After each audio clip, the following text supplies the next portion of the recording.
Thanks a lot to Jill for all their work on the show and all the people on before. Here's Henry Rollins.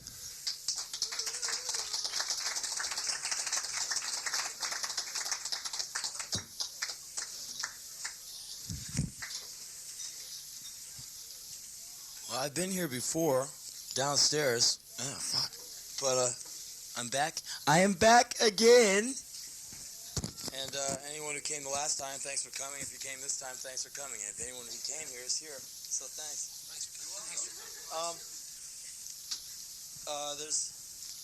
There's people who have problems in life, and they got to get up on stages because they think they're better than everybody, and they write all this stuff that everyone knows, and it's not no big shit.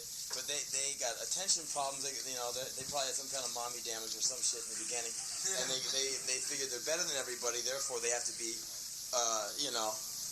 weeding out their little problems on everyone else's time. They're self-indulgent, time wasters, totally full of shit. Right on, man. And I'm one of them. You might want to roll that down a bit, boss man. Okay, I've got a couple inches. It would make you scream, but we won't talk about it here because he's sexier than you are. Not only kidding. He was all right. He was, isn't he? He's happening. That's cool stuff. Yeah. This is a piece I wrote about the terrible crisis in Nicaragua. Not really. A couple of things my dad should have got his ass kicked for. Long time ago down the way, don't you know? My father took me to see The Godfather when it first came out. The theater was packed full of people. I was very young at the time. The movie was underway, and these people were very quiet in the movie theater. Behind us, there was a large black guy.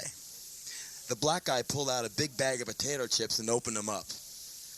The wax paper made a bit of noise, and my father said, "Hey, shut up!" I sunk into my seat and remained there for the rest of the film. I think it would have been really cool if, A, the guy smiled and handed my dad some chips. That would have chilled his shit pretty good. Or if, B, the guy slapped my dad upside his head. Okay, a while before that, my dad took me to a McDonald's. I was very young. It was the spring of 1968. We pulled into the parking lot and got out. There were two hippies parked next to us.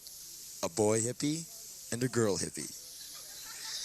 On the side of their car, they had some American flag stickers stuck on upside down. My dad started yelling at them. He called them pinkos, fags, commies, hippies. He told them to get haircuts and to get those goddamn stickers off their car. The girl got real upset and ripped her shirt open.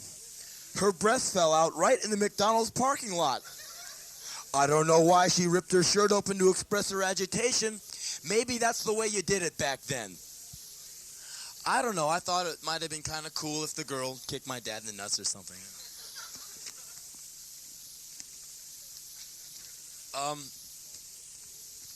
This is from the days when I was in this all-boys school. And I was the standout there because I was the only male there. I was in high school. There was this kid. His name was Philip Moberly. He was gay.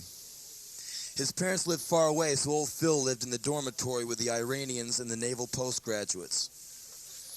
This guy didn't have a single friend in the whole school. At first, no one noticed, but by around October, rumors were flying around. At gym, he was teased mercilessly. Even the teachers made fun of him. This one teacher, Mr. Cummings, used to call him Moberly. You'd write it on the blackboard just like that, a big M-O and a little B-E-R-L-E-Y. Moberly. Like I said, he lived in the dorm. One night, some of the PGs caught him staring at them in the shower. They beat the shit out of him. A while after that, some of the guys took him in the bathroom and shoved his head in the toilet and flushed it a few times. His face and neck broke into a rash that lasted a week and a half. I always watched him. He ate alone. He sat in the library alone. He was excused from gym. Every boy in the school gave him shit except for me. I couldn't care less. The whole place sickened me. Right before Christmas vacation, he locked himself in his dorm room and slashed his wrists. When I was in 6th grade, there was this kid, his name was Tim Beardsley. He was in my class. He had an older brother who was in 7th grade. One day, neither of the Beardsley brothers came to school, and you needed one hell of an excuse to miss school. No word from the Beardsley brothers for 3 days. Then I read in the Washington Post about how this Ms. Beardsley was a little crazy and in and out of mental institutions over the years and had tried to commit suicide on her birthday twice in a row. Apparently, Mr. Beardsley was out of town on business, and Ms. Beardsley took the 2 brothers and a sister, age 4, for a drive into the country. Late that night, Ms. Beardsley gave the 3 children codeine cough medicine. They all fell asleep in the car. Ms. Beardsley parked in a vacant Safeway parking lot, took a vacuum cleaner hose, put one end on the exhaust pipe, and the other end she fed into the back of the station wagon window. She killed herself and her 3 kids. Later that week, Mr. Spencer, the headmaster of the school, put one of Tim's watercolors on the bulletin board as a memoriam to him. Happy birthday, Mrs. Beardsley.